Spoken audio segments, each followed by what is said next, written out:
2 Samuel 13. And it came to pass after this that Absalom the son of David had a fair sister, whose name was Tamar, and Amnon the son of David loved her.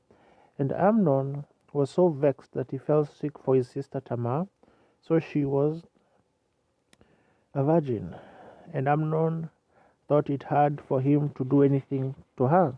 But Amnon had a friend whose name was Jonadab, the son of Shimei, David's brother. And Jonadab was a very subtle man. And he said unto him, Why art thou, being the king's son, lean from day to day? Wilt thou not tell me? And Amnon said unto him, I love Tamar, my brother's Absalom's sister. And Jonadab said unto him, Lay thee down on thy bed, and make thyself sick. And when thy father cometh to see thee, say unto him, I pray thee, let my sister Tamar come, and give me meat, and dress the meat in my sight, that I may see it, and eat it at her hand. So Amnon lay down and made himself sick. And when the king was come to see him, Amnon said unto the king, I pray thee, let Tamar my sister come, and make me a couple of cakes in my sight, that I may eat at her hand. Then David sent home to Tamar, saying, Go now to thy brother Amnon's house, and dress him meat. So Tamar went to her brother's Amnon's house, and he was laid down, and she took flour and kneaded it, and made cakes in his sight, and did bake the cakes. And she took a pan and poured them out before him, but he refused to eat. And Amnon said, Have out all men from me. And they went out, every man from him. And Amnon said unto Tamar, Bring the meat into the chamber, that I may eat of thine hand. And Tamar took the cakes which she had made, and brought them into the chamber to Amnon her brother. And when she had brought them unto him to eat, he took hold of her, and said unto her, Come lie with me, my sister. And she answered him, Nay, my brother, do not force me, for no such thing ought to be done in Israel. Do not thou this folly. And I, whither shall I cause my shame to go? And as for thee, thou shalt be as one of the fools in Israel. Now, therefore, I pray thee, speak unto the king, for he will not withhold me from thee. Howbeit we would not hearken unto her voice, but being stronger than she, forced her and lay with her. Then Amnon hated her exceedingly, so that the hatred wherewith he hated her was greater than the love wherewith he had loved her. And Amnon said unto her, Arise, be gone. And she said unto him, There is no cause. This evil in sending me away is greater than the other that thou didst unto me. But he would not hearken unto her. Then he called his servant that ministered unto him, and said, Put now this woman out from me, and bolt the door after her. And she made a garment of divers colors upon her, for with such robes were the king's daughters that were virgins apparelled. Then his servant brought her out, and bolted the door after her. And Tamar put ashes on her head, and rent her garment of divers colors that was on her, and laid her hand on her head, and went on crying. And Absalom her brother said unto her, Hath Amnon thy brother been with thee?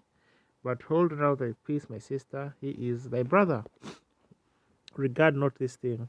So Tamar remained desolate in her brother Absalom's house. But when King David heard of all these things, he was very wroth. And Absalom spake unto his brother Amnon, neither good nor bad, for Absalom hated Amnon, because he had forced his sister Tamar. And it came to pass after 2 full years that Absalom had sheep shearers in Baalhazor, which is beside Ephraim. And Absalom invited all the king's sons. And Absalom came to the king and said, Behold, now thy servant hath sheep shearers. Let the king, I beseech thee, and his servants go with thy servant. And the king said to Absalom, Nay, my son, let us not all now go, lest we be chargeable unto thee. And he pressed him, howbeit he would not go, but blessed him. Then said Absalom, If not, I pray thee, let my brother Amnon go with us. And the king said unto him, Why should he go with thee?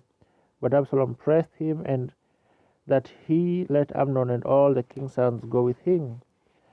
Now Absalom had commanded his servants, saying, Mark ye now when Amnon's heart is merry with wine, and when I say unto you, Smite Amnon, then kill him, fear not, for have I not commanded you?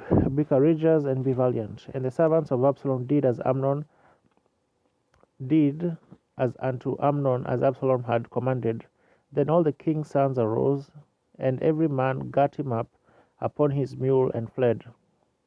And it came to pass, while they were in the way, that tidings came to David, saying, Absalom hath slain all the king's sons, and there is not one of them left.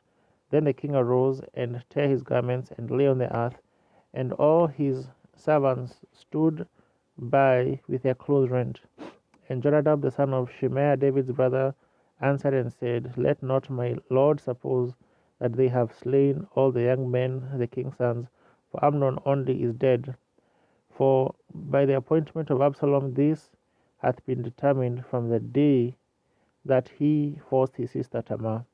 Now therefore let not my lord the king take this thing to his heart, to think that all the king's sons are dead, for Amnon only is dead.